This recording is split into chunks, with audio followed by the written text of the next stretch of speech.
Novi član vaterpolo kluba Primorac je Nikola Sutić iz Dubrovnika. Nikola, dobrodošao u najuspješniji sportski kolektiv u Crnoj Gori.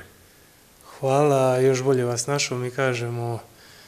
Pa evo, drago mi je da sam došao u Primorac, klub s velikom tradicijom, iako trenutačno igraju sve mlađi igrači i nadam se da će biti ovo dobra sezona. Dolazite također iz veoma uspješnog kluba, odlučili ste se sada za Primorac, vaši planovi vezano i za klub u koji ste došli i što očekujete konkretno od sezone ovdje? Pa imamo sad ovu Jadransku ligu odraditi do kraja, te sad je za 2 tjedna kup.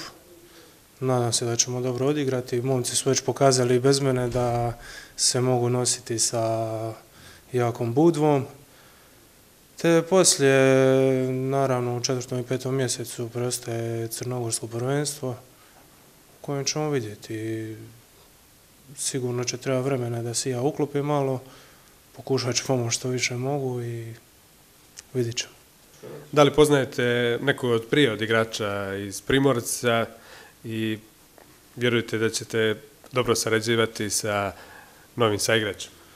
Pa znamo ga, Miljana Popovića, igrao je na Malti prošle sezone, te sjećam se Markovića, Murišića i ovoga golmana, kako se zove? Kralja, da. Aleksandro Kralj.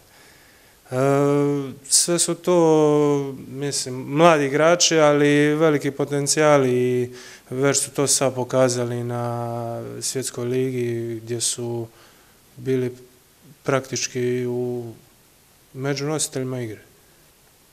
Više manje. Da. U Primorcu su rekli da ste došli da dajete golove. Koliko da golova očekujemo po utakmici?